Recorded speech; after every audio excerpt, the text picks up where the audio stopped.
I think you said that he could have gotten more separation. There were some technique fundamentals in receiver that weren't perfect in the 80s. I had to throw in a few points of criticism. You hate to see a game that was where there was that many points scored and was that exciting and that many swings in momentum, etc., effectively get ended by ref. What was it like playing in March Madness? I mean, we have it going on right now.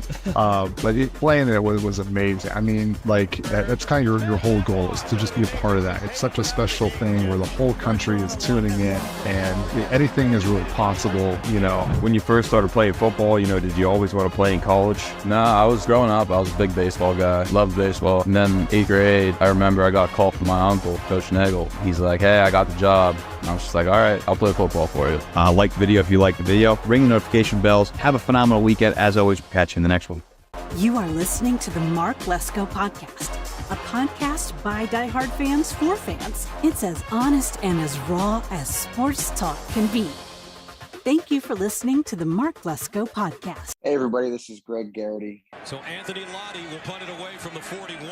Greg Garrity is the deep man for Penn State at the 10-yard line. Former Penn State receiver and 2016 Big Ten champion. You're listening to the best Penn State Nittany Lion podcast, the Mark Lesko Podcast.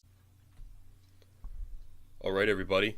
Welcome back into another episode of the Mark Lesko Podcast here. Mark and Austin Show. Going to be talking some basketball today. And we're joined by Penn State legend, Joe Crispin. Joe, it's great to have you on. How you doing Appreciate today? It. Good to be on. Always good to talk hoops, especially maybe some old Penn State stories and hopefully Penn State future. Oh, yeah, we're going to get into that, Joe, for sure. But, yeah, man, thank you for coming on. I appreciate it. You know, as a kid, I've always been a Penn State fan, but I remember when you played. I remember when Tyler Smith played, who we had on here before. One of your friends, and I remember that run in the NCAA tournament. You know, I was like 8 or 9 years old when that happened. Oh, wow. Wow. So, yeah, just I remember I used to, I told Tyler this too when I worked for his cryotherapy business. I couldn't afford a jersey, but I used to get a white T-shirt. I put a number 3 on it for your That's jersey. Awesome. That's awesome. That's what it's all about. That's what I always I tell my own kids that. You have a son that's 18 now. I'm always like, if you can help young guys capture the imagination and enjoy the game of basketball and use your imagination in the driveway, that to me is the greatest of compliments for sure. Yeah, Joe, you were really exciting to watch, and that team overall was really exciting to watch. So, you know, as a fan as a fan of Penn State, you know, thank you for what you did at Penn State. You to this day, you know, you guys are the furthest team to make it in March Madness. So yeah, we're trying now that I'm back with Coach Rhodes, we're trying to make that a little more normal. I always say I try to make myself a little bit less of a legend because we want more Sweet 16 appearances or Elite Eights or Final Fours. But you know what? This is a place that I love. People always ask me, like, what were your favorite places to play? And I always say Pittman and Penn State, right? Like, I played at Pittman High School. It was a small community. I knew a ton of people in the gym. It was a longevity thing, right? Like, you're prepping to play high school basketball and trying to win a state championship in this little small stage for your community. And then that was the same thing here. I always felt like the gifts, the work you put in, the gifts you have are for other people, right? And I think when you have that mentality, I had that overseas, and I always felt like I was able to connect with people, even though you don't speak the language or whatever. Is like they know when you're playing for them, like when you're doing it, it's not just about you or a paycheck or whatever. You're playing for the community, right? And you're giving your all for the community. And certainly, I had my way of playing. I like to say I ignored all the experts. So people at the time didn't. Nowadays it would be cool to be Joe Crispin. Back then I was cool to the young guys, maybe like yourself, but I was crazy to most of the old heads and maybe the coaches in the audience. with the way I played. I used to always joke that when I'd go overseas, people were like, I love the way you play. I'm like, well, I'm glad you love it because my coach probably doesn't always love it. But that was the way I played. You know, I tried to play with my gut and go for it and be aggressive, and failed plenty, succeeded just enough. And that's the way I look at the game of basketball, right? It's a game of soul. It's a game of the gut. It's a game of, man, let's make this thing fun. Let's get up and down. Let's hoop. Let's ball. Let's play. So did that for a long time as a player, and now I get to try to do that and help others do that as a coach. Yeah, so speaking of well, Joe, I know, you're a coach now at Penn State, and it's great to have you back. And my just short story, my father went to Penn State. I worked at Paterno Library for 35 years. He just retired, and Wow. huge Penn State fan. His senior year was when they won the national title, so he obviously remembers you too. So I probably saw him in the library one or two times. You probably did, yeah. He moved around quite a bit because they used to be down where the Knowledge Commons is now, and then he was fifth floor Paterno. So he was all over the place. But I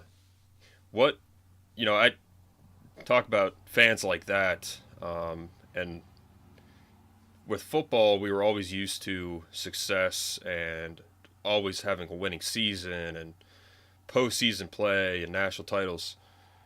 So for these diehard Penn State football fans to be excited about a basketball team, that was you guys. So what was it like playing for Penn State? Like, why did you go to Penn State? Well, it's funny. I had a vision for playing at Penn State for quite a time. My story is really odd. I mean, I knew Danny Earl because he was a South Jersey guy. So really we followed Penn State football. I would root for Penn State football, but it wasn't like we were Penn State people there in South Jersey. I had never been up there, but I remember watching a game. This is true about Rec Hall. I shared this story about Rec Hall when we played there this year. I was watching a game my sophomore year. We were at Dickinson College doing like a visit practice because one of our coach's sons played there, and there was a game on at Rec Hall, and I forget the game, but it was a great environment, and I remember watching it in the rec center going, I want to play there.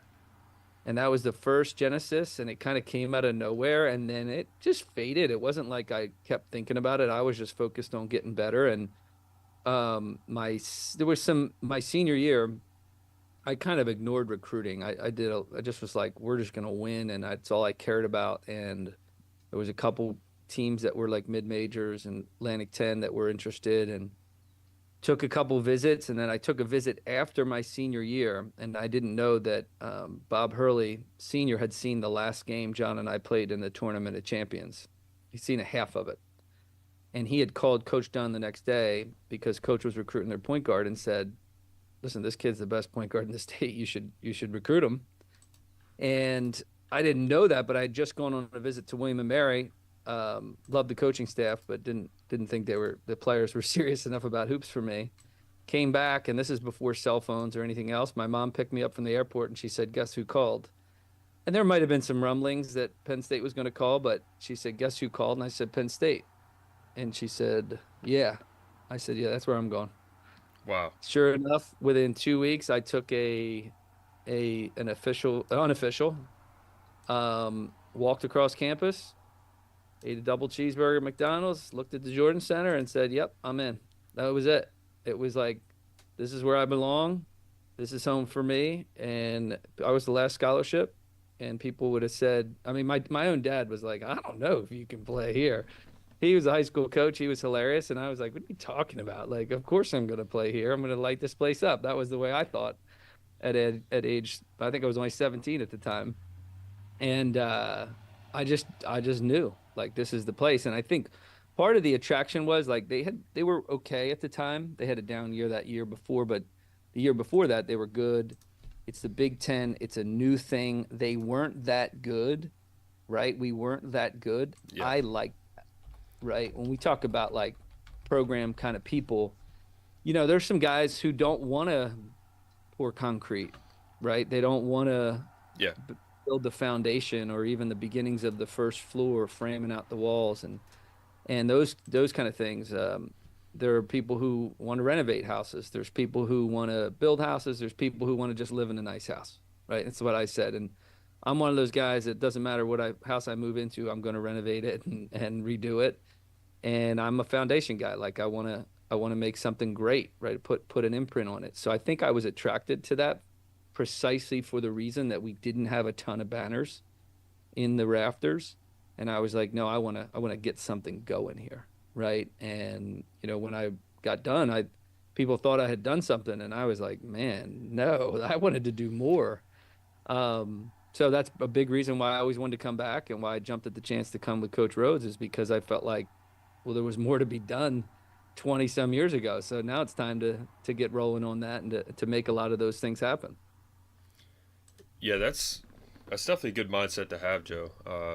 The fact that you wanted to come in and change it and make a huge difference, which as fans you definitely did, but I understand what you're saying, that you wanted to probably go to the Final Four or win a national championship. And, I remember when you beat North Carolina, you guys, and that was a good team. I think they were a 2 seed. And, yep. I mean, you had the number 1 pick in the NFL draft on that team. Yeah. So he was a boss. And Ronald Curry was on that team. He's one of the greatest high school players of all time. Played with Michael Vick. But yep. That was a really good team. And I remember when I interviewed Tyler, I thought Dean Smith was still the coach of UNC at the time, but he wasn't. Missed him by, I think, a couple years. But yep. What was your favorite moment at Penn State? I'm sure of all the moments you've had, college, NBA, high school, your favorite memory, especially based off what you're saying, was at Penn State. What would you say? Yeah, that run was a favorite. I think the story I always tell is just in preparation for that run. People often forget. I always tell our teams, like, there's no script, right? There's no like perfect script. There's no like, this is the story for the season and here's step 1 and here's chapter 1. It's like every season is its own adventure. And certainly that season was, right? We had some serious highs, serious lows, like the grind of the Big Ten. We weren't a super deep team. We lost some games we shouldn't have, maybe won a few we shouldn't have. And the big one was the win against Michigan State. My boys were actually, I got 3 boys, and my 2 youngest were asking me about that yesterday, actually. Just kind of how that all played out. And I was like, well, this team just won the national championship last year. They were a top 5 team all year, right? We're not supposed to have a chance to beat them. We probably need to beat them to get off the bubble or even just to make, have a chance. And we win that game. And I played out of my mind for the last 12 or 13 minutes of the game, literally. Like, it was a zone experience of just like a gift of how good I felt. And our other guys stepped up and hit big shots and just things worked out. When you have those, the Sweet 16 was interesting because I wanted to go to the Final Four, right? So the way I'm wired, it's like, we're in the tournament. Of course we go to the Sweet 16, right? Like, that's the way this works, right? You're supposed to do this. I did not appreciate, this is true, I tell people, I did not appreciate the Sweet 16 run for what it actually was until probably 12 or 13, 14 years later when I retired from playing. So I was actually home in March. I was in the United States in March. I was never watching March Madness and following it with people watching March Madness. And I realized, like, oh, this is the second weekend. Everyone in the country is watching these games. This is a really big, like, to get to the second weekend is way harder than I realized at the time. I was like, well, of course we win this weekend. Like, I don't care who these guys are, right? That was our mindset. That was the whole team's mindset. Is we just kind of looked, we didn't see ourselves the way other people did. Put it that way. And clearly I never did. My brother never did. Titus Ivory's wired the same way. Jossie, Tyler, like, we just looked, our guys coming off the bench, Sharice Shambus, Brandon Watkins, who's like a 5'11", 160-pound guard. Like, he didn't see himself like that. And it's amazing when you get a group like that and you're playing North Carolina and they're trying to show how much swagger they got. And we're looking at them like, what are you talking about? Like, we're going to smoke you. Like, we got done the game and I was like, we should have beat them by 20, right? I didn't even shoot well enough. That's the way we thought. But that run obviously was, the best memory. I think the biggest thing about it that I tell people is like, when you win like that and you realize how much it rallies the community, right?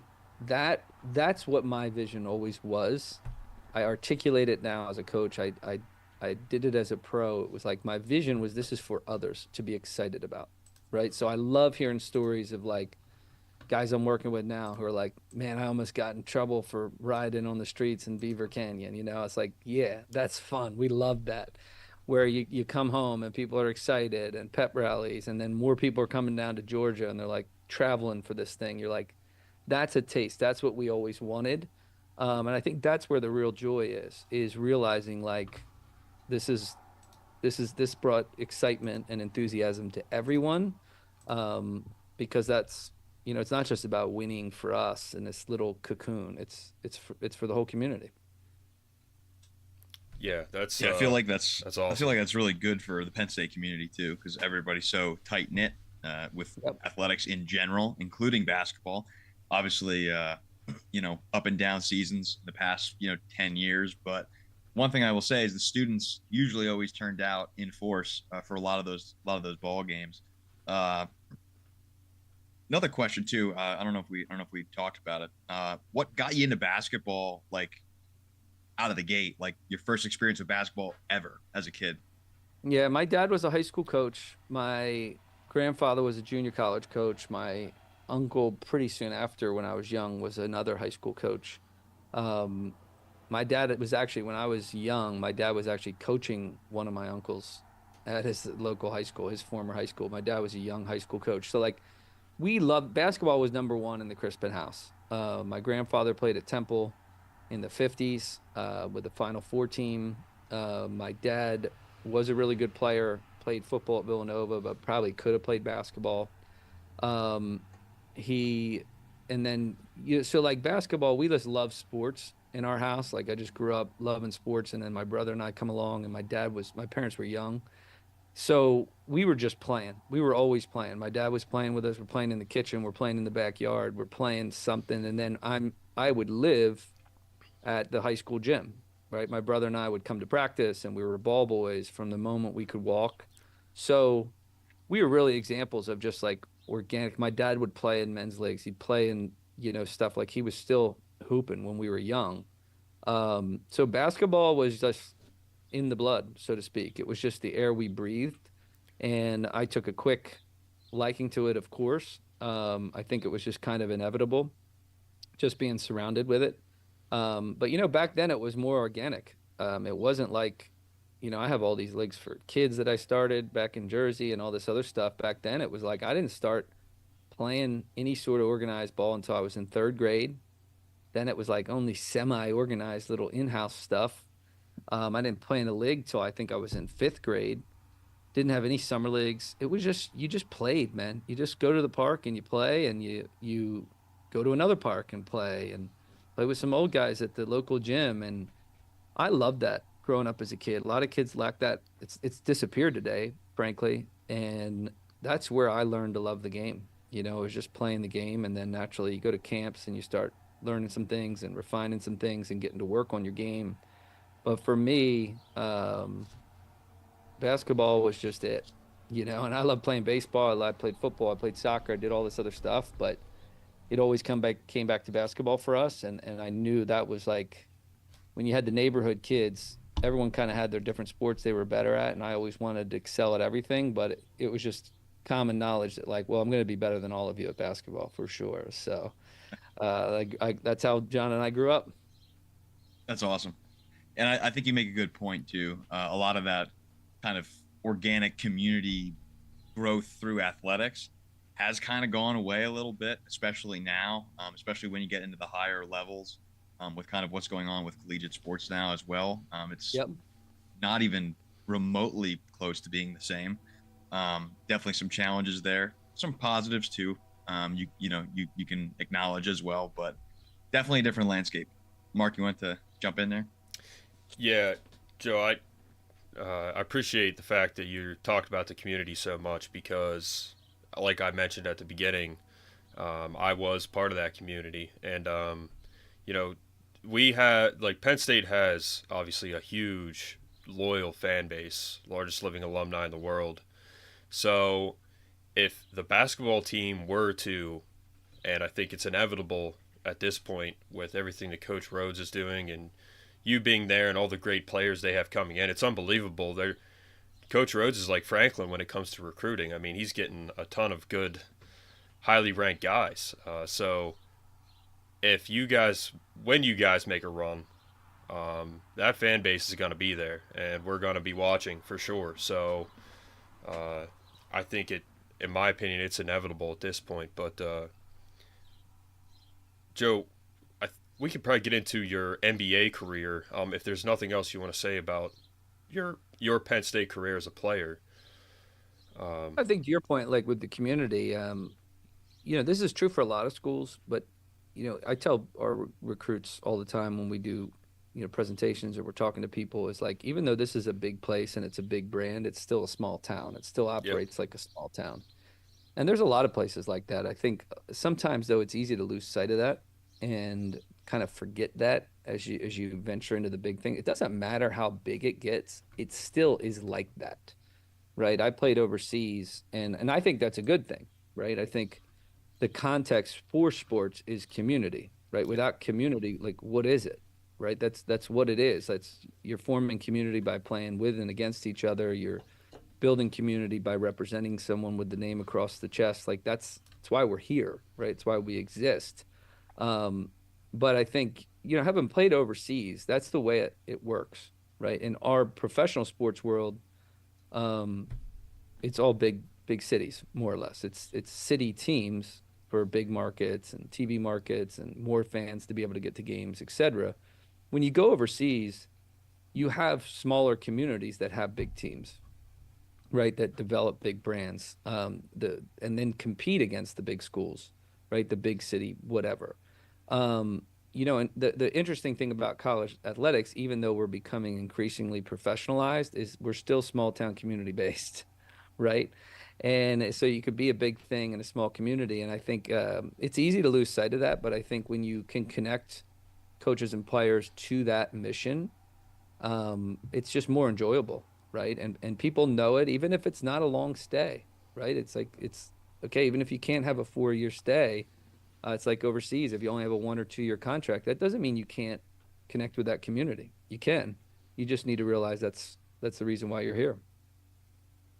Yeah, Joe, you played all over, in the NBA. You played overseas like Tyler, and then you played for some teams in the States too that weren't in the NBA. So, you had a long career, Joe.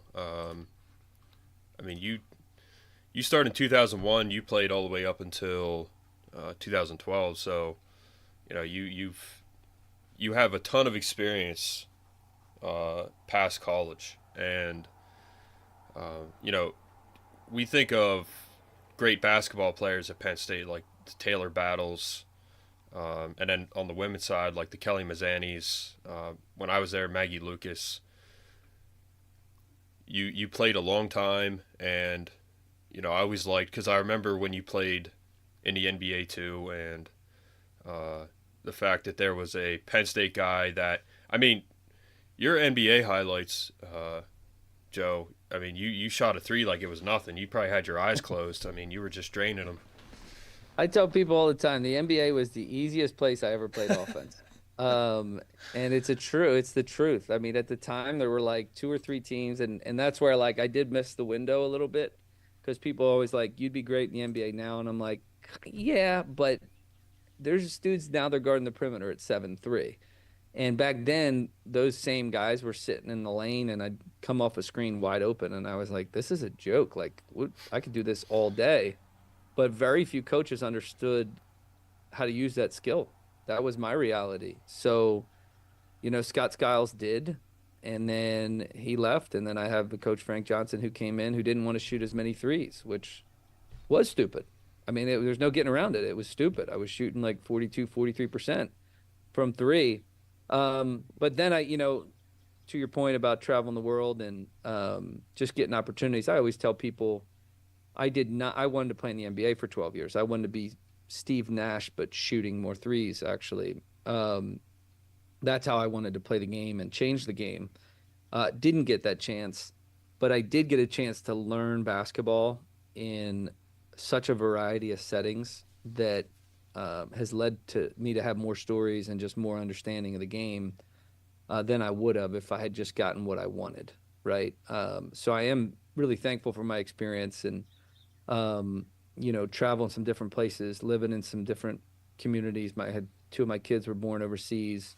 But learning how to play the game in a variety of settings, but also to represent diverse people, right? You go from, Spain to Italy to Poland to Greece to Turkey, right? Like there's cultural differences. There are all these different things, but then there's basketball. And you can connect with these communities through basketball, and that's what I learned how to do. And I look back and I often wonder, what the heck was I should have kept playing because I didn't realize how hard it was to make money doing normal stuff. Yeah, going into the real world. Yeah. Austin, you want to ask about who he played with? Joe, we're going to get back into your coaching career and everything, but Austin, you want to ask him about who he played with in the NBA? Yeah. Obviously, we talked about your time with the Lakers. What was it like being on that squad with all the elite players they had? Kobe perhaps. Some of those other guys. What was your experience with those guys? Well, I always tell people my first job. We mentioned earlier when we were talking before we started recruiting, like Jerry West just passed away, and he was a big reason why I was with the Lakers. So my first job, I have Jerry West helping me in my ear about what I need to do in practice. I have Phil Jackson as the coach. I have Shaq, Kobe, Brian Shaw, Mitch Richmond, Derek Fisher, Lindsey Hunter, Robert Ory, right? This ridiculous, like one of the greatest teams ever. And this is my first job. So there's nowhere to go but down after that, actually. I would have preferred just smaller steps down, but I was just a kid, man. I was 22. I had no idea. I was just a kid who loved playing ball, and then all of a sudden here I am with the Lakers, right? And it was a good group. Kobe was actually the most difficult one. I think, he was only 23 or 24 at the time. He was still young in his career. So he was in that stage where he was trying to, like, assert himself a little bit more. It was Shaq's team still, really. He was the main cog. But, like, I learned, I was there for, like, 2 or 3 months, right? And I learned so much in that time. And I didn't realize how much I learned until later. Because I'm somebody who's like, I'm a questioner by nature. I just question everything and soak everything in, and I'm asking stuff of people and just, why would we do this or whatever. And, we're running the triangle offense and things are centering around Shaq, and we would go into timeouts and Phil Jackson would draw something up and I'd go, wow, that's really good. That's going to work, like, duh, it should. But, I wasn't used to that. In college, even if you call a play, it often doesn't work because there's a variety of reasons for that. But just learned a ton. And it was a really good group because they were veterans who were secure, right? So with the exception of Kobe, who'd give me a hard time sometimes, everybody else was great. Like, everybody else was, like, looking out for you, right, as secure veterans, and you could pick their brain and any number of things. So that was an amazing experience. And as I always tell kids, always ask me, you played with the Lakers? I always say, not as long as I wanted to, but yes, I did. And then I had an interlude of like 3 games in an ABA team playing for Scott Brooks, and it was about 2 or 3 weeks, and we averaged like 140 points a game, like in that league. I averaged like 37 and 14, and then boom, I was back in the NBA, like 14 assists. We're just transition oriented. It was exactly the way I always wanted to play basketball. And then I go play for Scott Skiles of the Suns, and there's Penny Hardaway, and there's Stephon Marbury, and there's Dan Marley's in his last year, and Tony Delk and all these guys, also another real good group. Skiles got let go about 5 weeks after I got there, And then Johnson took over and didn't want to shoot as many threes, so you're not going to play me as much, right? So that was my experience with that season. And naturally at the time, like I thought, no big deal. I'm going to be back here next year. And then, a couple decisions, maybe I should have gone to another team or as a free agent, and it just didn't work out. And you get cut a couple times, and then eventually you just go, you know what, I'll just make a career overseas. And that's kind of how it all worked out. But those first couple years, first season in particular, right? I went to camp I played summer league for Thibodeau. I played in training camp. I had Riley for a couple weeks, Pat Riley for a couple weeks. I had a rookie, Eric Musselman, for a couple weeks in the NBA, believe it or not. It was just a wild ride where, I always tell people, if you want to be great at anything, diversify your learning as much as possible within that sphere. That's what ended up happening for me, right? As I just play for this coach for a couple weeks or a couple months, and then boom, I'm somewhere else, and then boom, I'm somewhere else, and then I'm in a different country, and it's like they do things differently. And I had a coach in Poland who, once I get hot, he would just clear out the whole floor for me and just go one-on-one and shoot, do whatever you want. And I'm like, this guy's crazy, but I love it.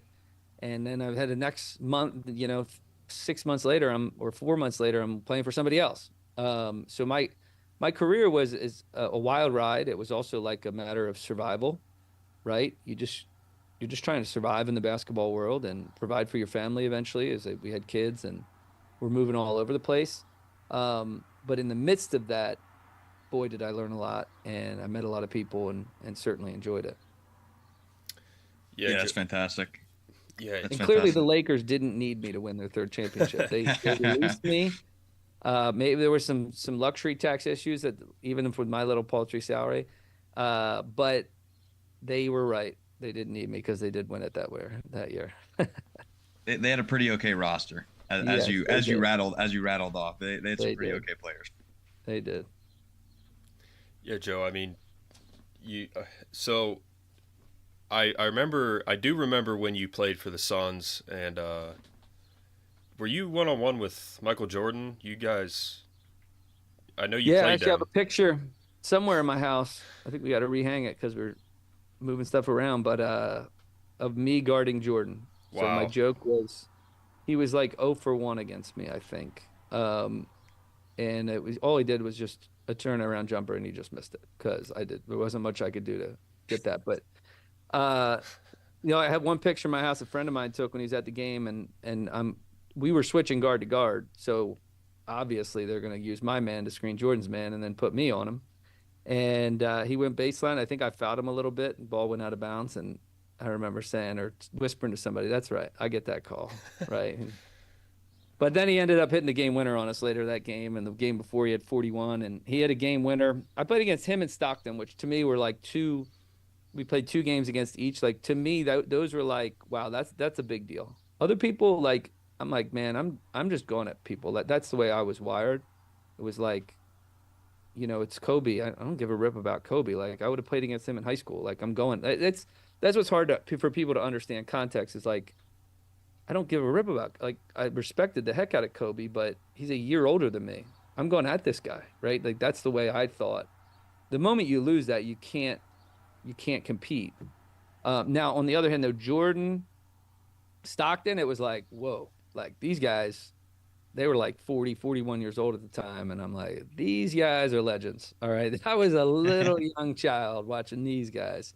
So even though I respected all these guys, like those two were different to me when we played against them for sure. Yeah, I think it's one of those things too, when obviously they had as much success as they had, and obviously Jordan being Jordan, there is like that degree of like respect that you have for all of your competitors that you go against. But then like with those guys, especially watching them growing up, like when you're younger and all this kind of thing, there is like a degree of like reverence sometimes of like, wow, like this is actually happening. Like, yep. This is bona fide legend, greatest player ever to play. Like, I'm actually here. This is really happening in real life. That's kind of what I would imagine it would be like. But even with Stockton, I remember like on both ends, like defensively, I couldn't keep track of him. He was so smart. It was like, where did he go? He was moving like half speed, and it's like I just lost the guy. Like he just boop, quick cut, back screen, then cross screen, then he's up. I'm like, where the heck is he? But on the Slippery. other hand, I was like, this guy can't guard me. In a million years, he can't guard me. Like, give me the ball. And, it's like a self-discovery thing where it's like, oh, no, he literally can't, right? He can't. He's not quick enough. And he's a great defender because he's the all-time steals leader, but a lot of that was off the ball at the time. I had a three-point shot, and I was pretty quick off the bounce. Let's get him in a ball screen. There were those things that was like, man, I wish I had really understood that at the time, because I kind of did. But when you're young, you're still figuring that out. Like, you're still even figuring out how good you actually are. And as I tell a lot of good players, like, you're better than you realize you are. And that's actually a problem. The best area for growth is often recognizing how good you already are, right? Because growing up, you're always like, I got to get better. I got to get better. I got to get better. Not good enough. And it's like, eventually you got to turn the corner and go, actually, I can shoot with anyone in the world. So why don't I just accept that? Yeah, I am a world-class shooter. Duh. Everybody else knows. Why don't I know? So there were a lot of those moments for me throughout my career, and I remember that was one of like, this is easy. I just wish I got a chance to shoot like 1,000 more of those threes. That would have been nice. Yeah, it seems like you had a little touch of bad luck with some coaching turnovers and different philosophies, and maybe some guys that were a little inflexible, we'll say, with the scheme and then setting things up and then shooting more three balls and all that kind of stuff. But like a lot of people have obviously already told you mentioned it earlier, today's game, different, but you also have your perimeter defenders and all that kind of stuff. So it's a little bit more challenging. You're not getting nearly as many open looks as you did, when you were playing. So games obviously evolved. The athletes are incredible. The other way to approach it is like, we're always stupid, right? And this is what people don't recognize a lot of times. And like, this shaped my career, right? Because my high school coach was ahead of his time, and we averaged 85 a game my senior year. We would there were games we had 10 threes at the half, right? Like, my brother and I had 8 of them, right? Like, it was insane in a high school 32-minute game, but it wasn't insane. He was the smart one, and everyone thought he was crazy. Then you get to the NBA, and no offense against Frank, but he's telling me, a 42% three-point shooter, not to shoot. He doesn't want to shoot as many threes so he can take mid-range contested jumpers with Steph, who is an amazing player in his own right, but Steph's only shooting 46%. Like, what are we talking about here? That's the dumbest thing I've ever heard. And it was doctrine back then. So again, it's no offense against him or anybody else. Like, it was just normal. Everyone thought that way. So that has been a big shaper in my career. I mean, a year after I was with the best team in the world, I was in the best team in the world. I was on the best team in the world in November 2002. In November 2003, I got cut from a CBA team in Gary, Indiana, which at one time was the murder capital of the world. So I was spared probably, but the basketball world doesn't make sense, right? Like 10 days before I got cut, I had like 29 and 10 assists. Like, I don't know what they were thinking. There was all sorts of weirdness, right? That's generally the world we live in. But I always tell people, like, that has been formative in my experience because I'm a questioner by nature. But a lot of people just accept stuff as like, well, this is the way it's done. And I'm like, yeah, well, that was the way it was done 20 some years ago. And we all know it was stupid. So what makes you think we have all the answers now? We're doing numerous things that are stupid. So what should we be questioning and changing to be the future, not the past, right? So a lot of my experiences was, even overseas, a lot of my experience was, I tell people, I really had to fight to be myself as a player. I always did, right? And Coach Dunn gave me a ton of freedom here. But people would always say, and I've joked with Coach about this, people would always say, like, well, he gave you the green light. And I was like, I don't know if he gave it to me.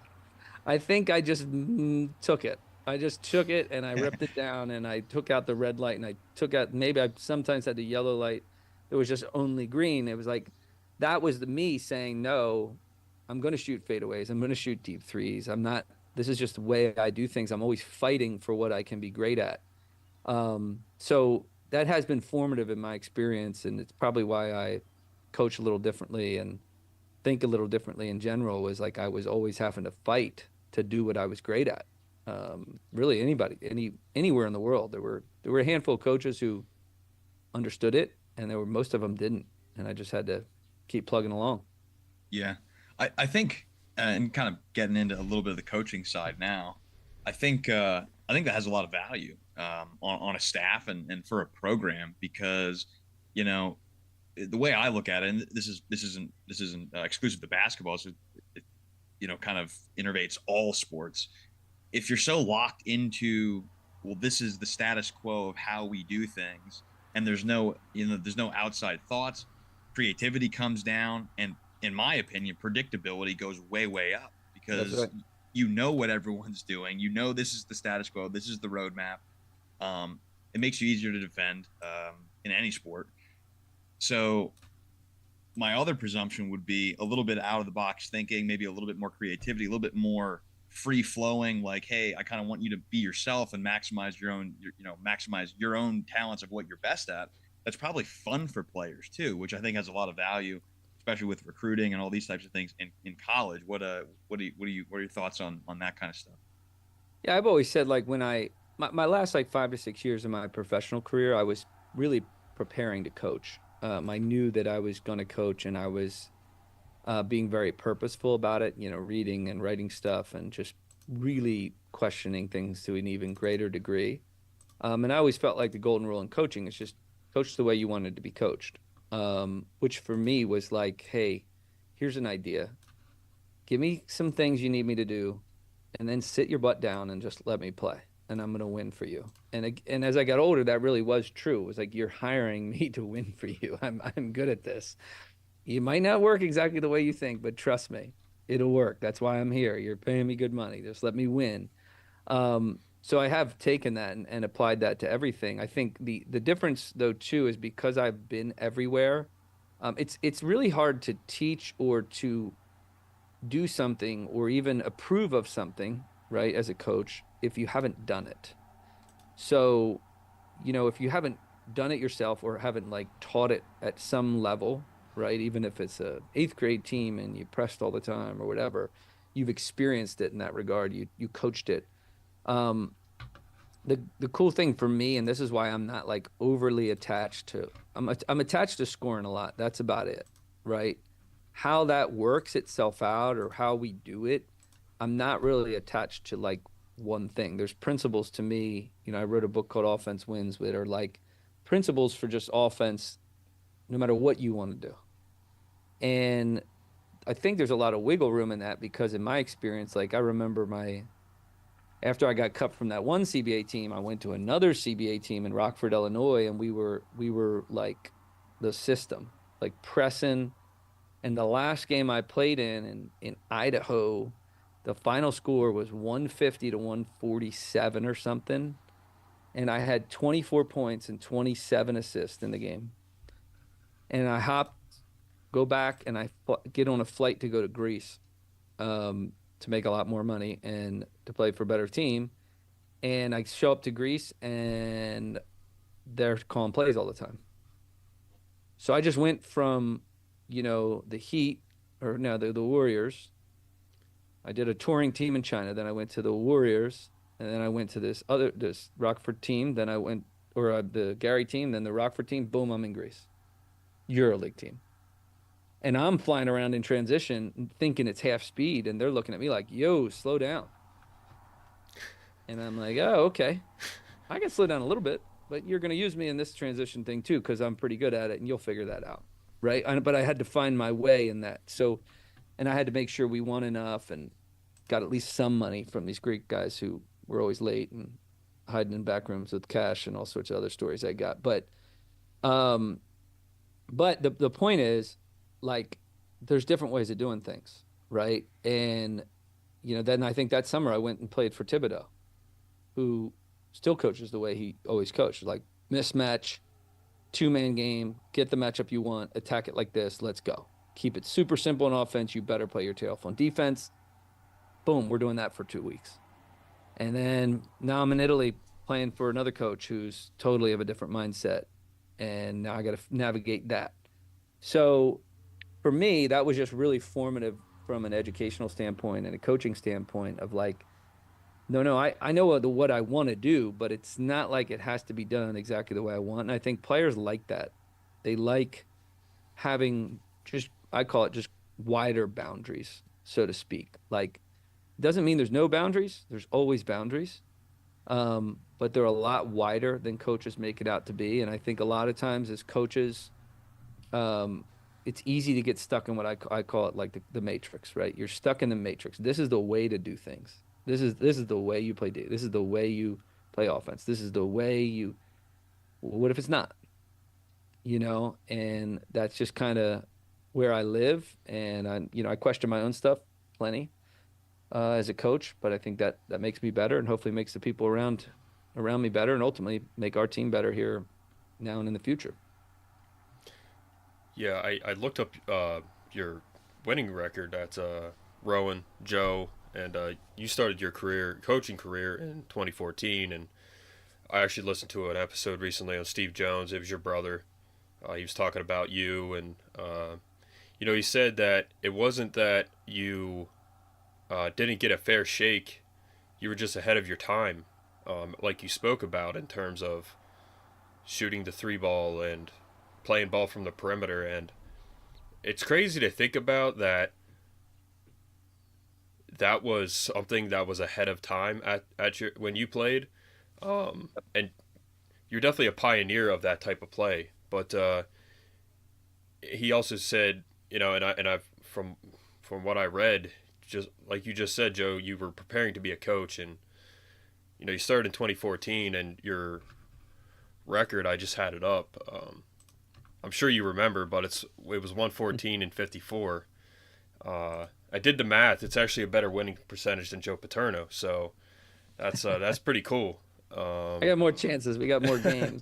True. Yeah. And I actually left before I could really get it up, because now we were ready to roll with some more, 27-3 seasons. That's when you get that winning percentage up to 75. Yeah. And I left too soon because that's what we were ready to do. But then, I mean, the part of the reason I went to Rowan is it's home. Yep. Right? I'm kind of tired. I don't want to do this coaching thing the same way other people do. I always tell people we talked about community, right? Like, I'm better as a soldier when I'm fighting for home. Like, I was a kind of a mercenary who had to learn how to engage in communities as a pro. And that just gets tiresome. When you're changing all the time, it's like, no, I want to settle in and just fight for my home. Yeah. Rowan was home for me, and Penn State's home for me. So, I love doing that. But Rowan was also a great place to tinker. I always joke, my players, when I first started coaching, we would come up, I would just, we wanted to play super fast, and our defense was, I actually spent a lot more time on defense than people think. And we did a lot of different things in pressure and rotations and trapping and trying to be really disruptive, but speed up the game. And my players early on would be like, where'd you get this? And I was like, I don't know. And I'm the head coach. They're like, what do you mean you don't know? I'm like, they said, who else does this? I said, I don't know. I don't know if anybody does this. And, I said, well, we do this. Like, this is how we do it. And you guys are the ones figuring it out. And it works, and it's going to work even better. And fortunately, we won a championship in year 3, so they actually believed me. But that was the beauty of being at the Division III level. I'd always joke, like, it's a Wednesday night, it's 1:30 a.m., and I'm frustrated about this game. It should have been better, and I'm literally the only one on the globe that cares. My boss is like, yeah, you're way exceeding our expectations. Our players, there's a couple of them that might be up. Most of them are fine. My wife and kids are in bed. They're like, this is not a big deal.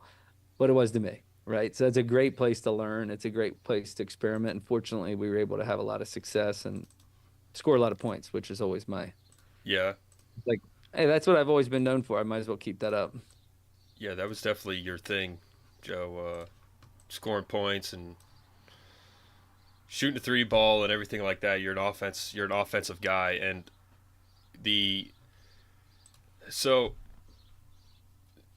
following the current team with Coach Rhodes, and you're an assistant to the head coach,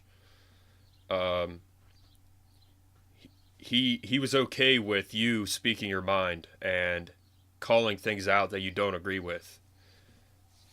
And I think that's why you're such a great fit with Coach Rhodes, and why you're such a great fit at Penn State, because in my opinion, and I think a lot of people think this, talking to Rob Oshinski too, he was hoping you would be the next head coach too, but I think you're going to be the next guy at Penn State, the next head coach.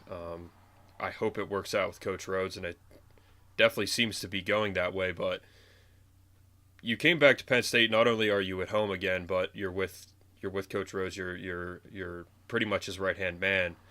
Can you speak a little bit more on how that's going? And then I know also wanted to talk about the NIL landscape to finish up here. What's that experience like right now, being in the thick of it? Yeah, no, it's been tremendous. I've always had a ton of respect for Coach, and really just this entire staff, right? Like I always say to people, I always want to be the best learner I possibly can be.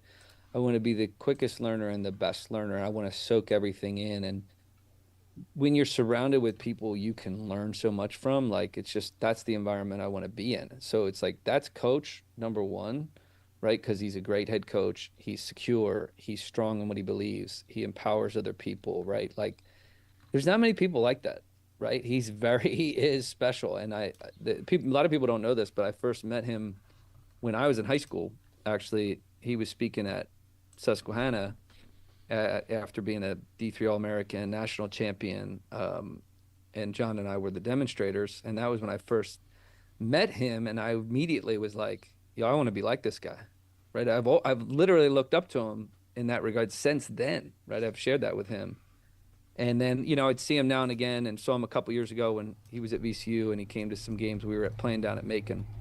So it's just funny how it all works, right? Like it was easy for me to look up to him then. It's easy for me to look up and learn from him now, because he's a great coach and he's a great guy and he's a good family man and all these things that you want to be. But then also he's got a great staff, right? You have all these guys who are really, really good at what they do, and plenty of them are good at things that I'm not good at, that I'm like, okay, I want to learn from them, right? And that's a great situation to be in, right? That you can't really script, that I'm super, super thankful for.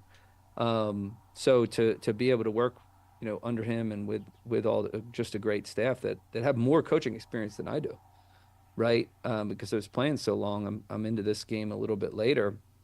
So it's really been great. And I think, we're on the right track and, soaking things in, and, I believe in what we're doing. So, he's known that from the beginning, of just like, I'm in on your vision, right? There's a common vision of just like who we want to be and who we think Penn State basketball needs to be. And it's like, when he talks about being bold, different, and aggressive, it's like, I've been talking about that for 20 some years. I'm like, man, I'm all in on that.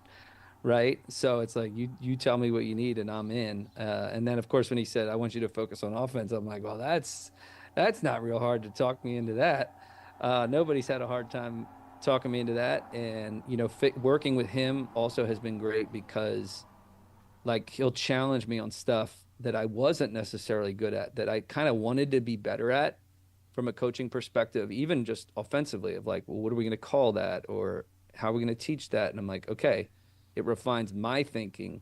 And then you're surrounded with guys who are really good at recruiting and organization and all these different things. So I've been super blessed. I think all the guys on the staff know I just have a ton of respect for everybody, and, just trying to learn a lot and, see the vision become reality, right? We want to have this great program and see the community excited about basketball, and that's what Coach is about, and that's what our program's about. So it's easy just to hop on board and say, I'm all in.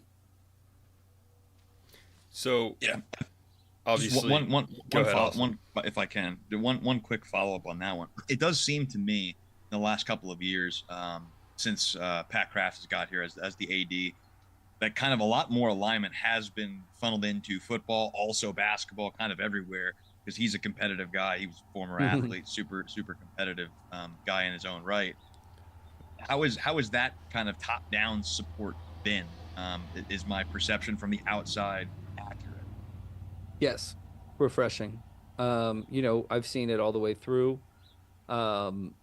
all the highs and the lows. You know, people had told me, and again, Pat hadn't been here that long before we made this switch. I mean, he was probably only 9 months in, but I had numerous people tell me like, you were gonna love Pat Kraft at Penn State.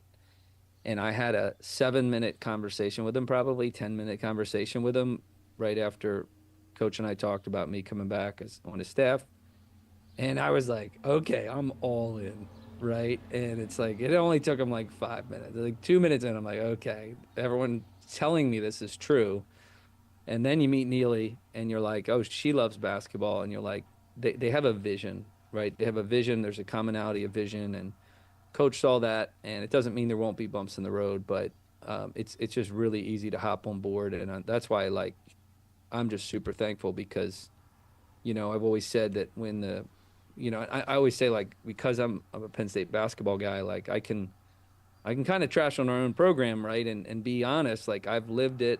And I always tell people I've been as frustrated as anybody else, right? I've invested into the program. So when we would fall off a cliff, every time there's a coaching change, it was like, oh my gosh. So I understand the angst of Penn State people when they're like, oh shoot, we're going to fall off the cliff again. It's going to take us years to get back. And it's like, no, when you know Coach and then you know Pat and you know the people around him and administration and above board, you're like, no, we're not falling off a cliff, right? It doesn't mean it won't be easy. Or it won't be, that it will be easy, but we'll get there because there is alignment, and that's exciting, I think, for us, but across the board, particularly with the changing landscape and everything that's going on. Yeah, that's awesome. Awesome to hear that all the noise from the outside is accurate on the inside as well. Because again, there's no real good reason to make the argument that a place like Penn State, the basketball program, should fall off after a coaching change. It's Penn State University. It is what it is.